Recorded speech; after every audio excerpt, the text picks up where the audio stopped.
Hello everyone, welcome to Make It Easy Civil platform. आज का जो हमारा शॉर्ट टॉपिक रहेगा डिस्कशन के लिए वो रहेगा डिफेक्ट्स इन पेंट्स। ये पर्टिकुलर टॉपिक आपके एग्जाम्स के लिए बहुत ही फ्रूटफुल है क्योंकि यहाँ से काफ़ी ऑब्जेक्टिव्स खींचते हैं और ये टॉपिक आपको बहुत रेयर प्लेटफॉर्म्स ऑफर कर रहे हैं and Make It is Easy Civil is one of them. तो आज का हम टॉपिक स्टार्ट करते हैं डिफेक्ट्स इन पेंट्स। तो जब हम बात करते हैं पेंट्स की, डिफेक्ट्स इन पेंट्स की, तो पहले पेंट का पता होना बहुत ज़रूरी है। बेसिकली जो पेंट होता है it's a kind of a liquid coating, एक लिक्विड कोटिंग है जो कि आप जब अपने सरफेस पे अप्लाई करते हैं तो उसको एक एस्थेटिकल लुक देता है। मतलब डेकोरेटिव पर्पस के लिए अगर आप देख रहे हैं तो आप इसको अप्लाई करते हैं। साथ ही साथ ये एक प्रोटेक्टिव कोटिंग की तरह भी एक्ट करता है। दैट मीन्स कि जितनी भी वेदरिंग एजेंसीज़ हैं ये आपके सरफेस को उनसे प्रोटेक्ट करता है। धूप हो गई, बारिश हो गई, सर्दी हो गई, गर्मी हो गई, तो जितने भी बेसिकली वेदरिंग एजेंसीज़ हैं, धूप, बारिश, हवा, तो इन सारी चीज़ों से ये वेदरिंग एजेंसीज़ या वेदरिंग एजेंट्स मैं इनको बोलूँगी, तो इनसे भी या इन पर्टिकुलर चीज़ों से भी इसको क्या कर रहा है, प्रोटेक्ट कर रहा है। ठीक है। तो अगर हम बात करते हैं अगेन डिफेक्ट्स की, जो पेंट्स हैं उनमें जो डिफेक्ट्स आते हैं ये अलग अलग कारणों की वजह से हो सकते हैं।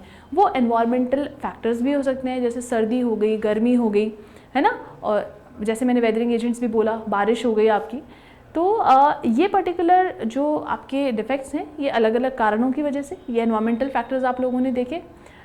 इसके अलावा आपका पुअर वर्कमैनशिप भी हो सकती है। ठीक है ना, मतलब improper application of paints can be the reason of the particular defect. तो ये अलग अलग कारण, जैसे कि एनवायरमेंटल फैक्टर्स, जैसे कि पुअर वर्कमैनशिप जिसमें कि मैंने इम्प्रॉपर एप्लीकेशन बताया, इसके साथ ही मटेरियल क्वालिटी इश्यूज भी रह सकते हैं उन डिफेक्ट्स के कारण। अब बात करते हैं कौन कौन से डिफेक्ट्स होते हैं पेंट्स के अंदर। ये defects along with the image यहाँ पे हम लोगों ने डाले हैं ताकि आप लोगों को इमेज के साथ सबकॉन्शियस माइंड में ये स्टोर हो जाए। सबसे पहले जो डिफेक्ट है वो है ब्लिस्टरिंग और पीलिंग। जब आप ब्लिस्टरिंग और पीलिंग की बात करते हो तो ये ऐसे डिफेक्ट्स हैं which is because of the presence of air bubble under the paint film. मतलब ऐसे डिफेक्ट्स जिसमें आपके पेंट का सरफेस आपको सूजा हुआ दिखाई या उभरा हुआ दिखाई पड़ता है just because of the presence of air bubble under the film. क्योंकि अब आप इमेज में देखिए, ये सरफेस आपको सूजा हुआ, मतलब दैट मीन्स स्वॉलन सरफेस यहाँ पे दिख रहा है। इसके अंडर क्या है, आपके एयर बबल्स हैं। It is because of the presence of air bubble under this film due to which the surface has been swelled. ठीक है ना। अब अगेन यहाँ पे अगर आप बात करते हो किसकी, अगर ये पर्टिकुलर जो स्वेलिंग है if it is due to the presence of moisture तो इसको बोला जाएगा पीलिंग। एंड अगर ये ऑयल एंड ग्रीस मैटर की वजह से है तो उस केस में इसको कहा जाएगा ब्लिस्टरिंग।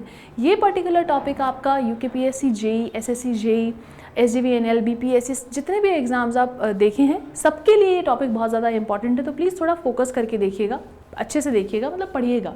ठीक है ना। तो ये ब्लिस्टरिंग है, इमेज आप देख पा रहे होंगे।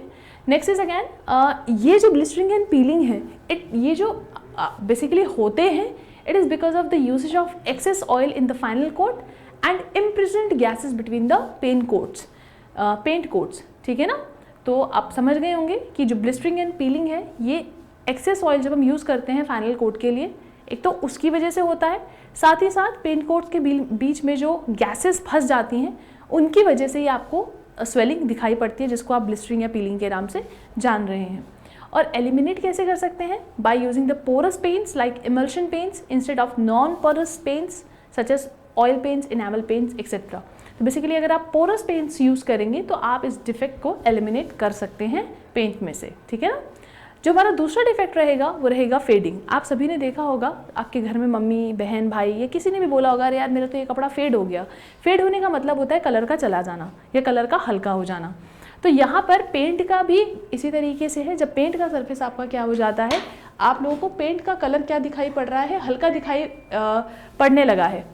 ठीक है ना। या कलर क्या हो गया है, अगेन डार्क से बिल्कुल लाइट हो गया है, तो हम ऐसा बोलेंगे कि भैया पेंट का जो कलर है वो उड़ गया है या पेंट का सरफेस मेरा फेड हो गया है या डिकलरेशन हो गया है।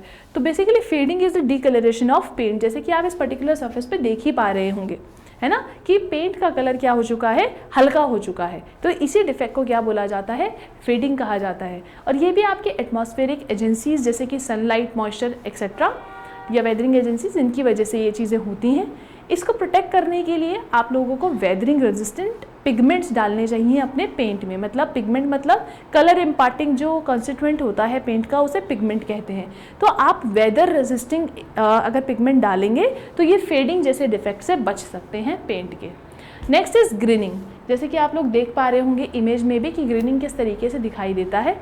इस डिफेक्ट में जो पेंट की फिल्म होती है वो आप उस मतलब आप देखिए जो फाइनल कोट है बेसिकली आप लोगों को वो कोट दिख ही नहीं रहा है, अंदर का सरफेस दिख पा रहा है, मतलब ये बैकग्राउंड को कवर ही नहीं कर पा रहा है आपका पेंट। जब ऐसा हो तो ऐसे डिफेक्ट को ग्रीनिंग कहते हैं। क्या कहते हैं? ग्रीनिंग। मतलब एक ऐसा डिफेक्ट जिसमें कि जो पेंट फिल्म है वो क्या है, आपका बैकग्राउंड को कवर ही नहीं कर पा रही है, ठीक है ना। तो उस डिफेक्ट को आप ग्रीनिंग के नाम से जानते हैं। और जो विजिबिलिटी हो रही है बैकग्राउंड की अगेन वो इसी वजह से है कि जो पेंट की फिल्म है वो उतनी क्या है, मतलब स्ट्रॉन्ग नहीं है कि वो उसको ढक पाए, ठीक है ना, वो उसको कवर कर पाए। ठीक है, यहाँ पे लिखा भी है देखिए, the visibility of background due to insufficient opacity of paint film even after the final coat is called grinning. तो बैकग्राउंड सरफेस जब हमें दिख रहा है, फाइनल कोट इतना स्ट्रॉन्ग नहीं है कि वो आपके बैकग्राउंड को भी ढक पाए, उसी को आप लोग क्या किस नाम से जान रहे हैं, उसको हम ग्रीनिंग के नाम से यहाँ पे जान रहे हैं।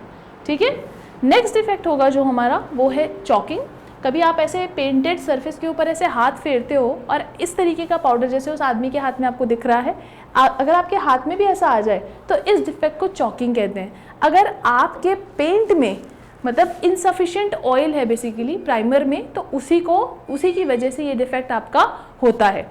और अगर आपको इसको प्रिवेंट करना है तो आपको अपने प्राइमर में सफिशिएंट ऑयल डालना पड़ेगा, ठीक है ना, तो उससे आप इसको प्रिवेंट कर सकते हैं चॉकिंग वाले डिफेक्ट को। ठीक है, next defect that we have is running. ठीक है ना, अब रनिंग की जब हम बात करते हैं तो होता क्या है, जब अगेन यहाँ पर जब आपका जो पेंट वो किसी अगर स्मूथ या ग्लॉसी सरफेस पे लगाया जाता है तो क्या होता है, आपका पेंट इट रन्स बैक, आपका पेंट क्या हो जाता है, इट रन्स बैक, और छोटे छोटे या स्मॉल एरिया क्या हो जाते हैं, उससे अनकवर्ड हो जाते हैं। कभी आप अगेन एक सरफेस लेना जो कि ग्लॉसी हो और स्मूथ हो, वहाँ पे पेंट लगा के देखना कुछ कुछ जगह आपकी पेंट होने से छूट जाएंगी just because of the smooth surface, ठीक है ना, छूट जाएंगी वो क्योंकि ले ही नहीं पाएगा अपने सरफेस पे पेंट, वो बॉन्ड ही नहीं बना पाएगा, और दैट मतलब वो कुछ कुछ सरफेसेस वहाँ पे क्या हो जाएंगे, छूट जाएंगे, अनकवर्ड रह जाएंगे, और उसी डिफेक्ट को आप रनिंग के नाम से जानते हैं, जैसे कि आप इमेज में भी वहाँ देख पा रहे होंगे। ठीक है, नेक्स्ट डिफेक्ट इसी का भाई कह सकते हैं सैगिंग। होता तो ये रनिंग जैसा ही है, आप देख पा रहे होंगे नीचे, पर यहाँ पर क्या होता है, जब आप थिक कोटिंग लगा देते हैं पेंट की, मतलब जो फाइनल कोट लगा रहे हैं और वो बहुत थिक है, ठीक है ना, थिक लेयर ऑफ पेंट लगा रहे हैं या फिर इन जनरल टर्म्स, तो वो जो थिक पेंट आपने लगाया ना वो नीचे की तरफ को भागेगा, है ना, वो नीचे की तरफ को क्या करेगा, भागेगा, और कुछ उस तरीके से दिखाई पड़ेगा जैसे आप उस इमेज में देख पा रहे हो, ठीक है ना। और इसी डिफेक्ट को आप क्या बोलते हैं, सैगिंग बोलते हैं। इसी डिफेक्ट को क्या बोलते हैं, सैगिंग बोलते हैं, और आपने अक्सर ये देखा भी होगा, ठीक है ना, और इस रनिंग की तरह ही दिखाई पड़ता है, पर again it is because of the thick paint, very thick paint. Next is flaking. अब देखिए फ्लेकिंग क्या होता है, फ्लेकिंग में क्या होता है, ये बेसिकली आप जैसे इमेज में देख पा रहे होंगे, यहाँ पे पेंट की जो फिल्म है ये अपने अंडर सरफेस से डिटैच हो चुका है। तो जब आपका पेंट का फिल्म अपने सरफेस से ही डिटैच हो जाए उसी को बोला जाता है फ्लेकिंग। अब आप खुद देख पा रहे होंगे कि वो बॉन्ड ही नहीं बना पा रहा है अपने सरफेस के साथ, है ना, तो आप इसको कह सकते हो ये ऐसा डिफेक्ट होता है जिसमें पेंट और सरफेस के बीच में बॉन्ड क्या होता है, नहीं बन पा रहा है, या बॉन्ड क्या है, पुअर है, जिसकी वजह से पेंट उखड़ने लग गया है। उसी को हम लोग उसी डिफेक्ट को क्या बोलते हैं, फ्लेकिंग बोलते हैं। इसको प्रिवेंट करने के लिए आपको पेंट लगाने से पहले अपने सरफेस को क्लीन करना चाहिए, ठीक है ना, मतलब clean in the sense again वहाँ पे अगर कुछ मतलब अभी पुराना पेंट लगा हुआ है या कुछ भी है तो आपको पहले उसे रिमूव करना पड़ेगा। That means you have to clean it properly अपने पेंट को लगाने से पहले, क्योंकि अगर कोई भी ऐसा मटेरियल वहाँ रहेगा उसकी वजह से बॉन्ड नहीं बन पाएगा पेंट का अपने सरफेस के साथ। Clear. Next effect that we have is blooming. अब देखिए वहाँ पे देखिए डल पैच सा बना हुआ है सरफेस के ऊपर, तो ब्लूमिंग एक ऐसा डिफेक्ट होता है जिसकी वजह से मतलब आपके जो पेंट का सरफेस है उस पर डल पैचेस बन जाते हैं। तो ऐसा डिफेक्ट जिसमें पेंट के सरफेस के ऊपर डल पैचेस बन जा रहे हैं उसी को क्या बोलते हैं, ब्लूमिंग बोलते हैं। और ये होता क्यों है, it is because of the improper ventilation. मतलब वेंटिलेशन अच्छा नहीं होगा और जिसे कहते हैं डिफेक्टिव पेंट रहेगा तो ब्लूमिंग जैसा डिफेक्ट देखने को मिलेगा, जैसे आप उस पर्टिकुलर इमेज में देख पा रहे होंगे। ठीक है, आगे बढ़ते हैं। Next defect is wrinkling. अब देखिए रिंकलिंग भी अगेन थिक कोटिंग की वजह से होता है, जैसे आप यहाँ पे देख रहे हैं पेंट की सरफेस के ऊपर ऐसे रिंकल से बन गए हैं। होता क्या है कि अगर जिस भी कोट में आपने मान लीजिए फाइनल कोट था और उसके पहले वाला कोट था वो सूखा भी नहीं और आपने उसके ऊपर ये थिक पेंट का एक अगेन कोट लगा दिया, तो उसकी वजह से ये पेंट ना श्रिंक होगा, फाइनल कोट श्रिंक होगा, जिसकी वजह से ये रिंकल्स उसके सरफेस पे आ जाते हैं और इसी को रिंकलिंग बोलते हैं। देखिए लिखा भी है, wrinkling occurs when a thick layer of paint is to be coated on the surface. In the case the paint film gets shrink and develop crawls on the surface as shown in the picture and can be prevented by allowing the undercoat to dry completely prior to the application of final coat. जैसे कि मैं आपको बताया, अगर इसका जो undercoat रहेगा वो गीला रहेगा और गीले रहते हुए ही मतलब अभी तक वो पूरा सूखा नहीं है और आपने उसके ऊपर एक थिक पेंट का कोट लगा दिया है, बाद में ये श्रिंक होगा और ये ऐसे रिंकल्स या मतलब क्रॉल्स आ जाएंगे सरफेस के ऊपर, जिसको कि आप रिंकलिंग के नाम से यहाँ पे जान रहे हैं। और इसको प्रिवेंट करने का भी तरीका वही है कि अंडर सरफेस को अच्छे से ड्राई होने दें, उसके बाद ही कोटिंग करें। Next is flashing. अब देखो पूरा पेंट हो रखा है लेकिन एक पर्टिकुलर सरफेस से चमक मार रहा है, ठीक है ना, तो ये जो ग्लॉसी पैचेस बन जाते हैं ना पेंट के सरफेस के ऊपर, इसी को फ्लैशिंग कहते हैं। और अगेन ये आपका जो ये होता किसकी वजह से है, it is because of the poor quality of paint. ठीक है ना, अगर आपके पेंट की क्वालिटी बहुत पुअर है, वर्क मतलब काम कारीगर अच्छा नहीं है करने वाला, तो इस तरीके के डिफेक्ट देखने को मिलते हैं।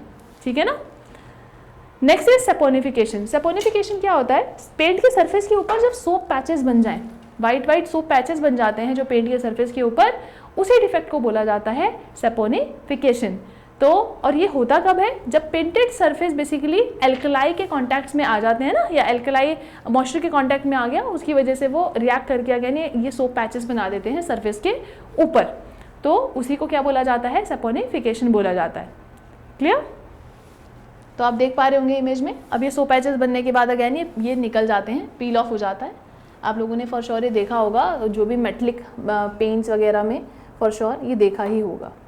ठीक है, नेक्स्ट देखते हैं एलिगेटरिंग। अब एलिगेटर्स के ऊपर आपने देखा होगा ना, इस तरीके के निशान बने हुए रहते हैं जैसे उस प्रिंटेड सरफेस के ऊपर दिखाई पड़ रहे हैं, तो इसी वजह से इसका नाम एलिगेटरिंग पड़ा, क्योंकि ये पैटर्न क्रैकिंग होती है जो कि आपको पेंट के सरफेस पे दिखती है।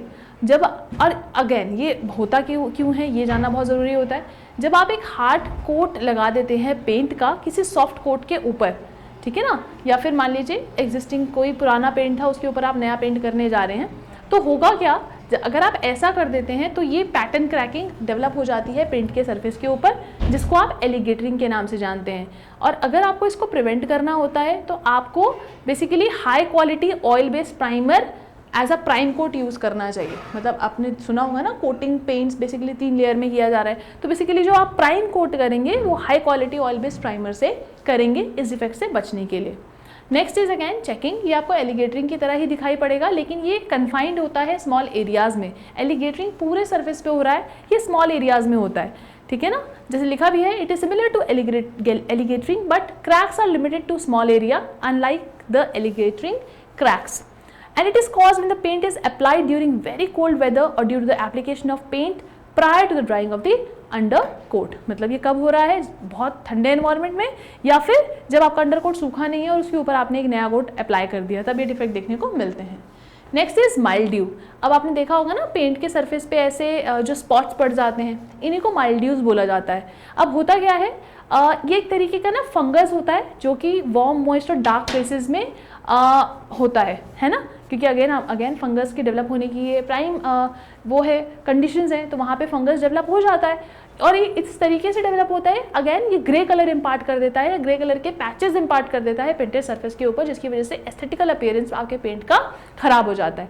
इसी को आप माइल्ड्यू के नाम से यहाँ पे जानते हैं। साथ ही साथ ये पेंट के बॉन्ड्स को भी इफेक्ट करता है, और अगर आपको इसको प्रोटेक्ट करना है, प्रिवेंट करना है, तो आपको अपने सरफेस को सूखा रखना पड़ेगा और साफ रखना पड़ेगा, क्योंकि अगेन अगर मॉइस्ट सरफेस होगा, वार्म एनवायरनमेंट होगा और ऐसी डार्क प्लेसेस होंगी, तो it is the prime requirement for fungus to grow.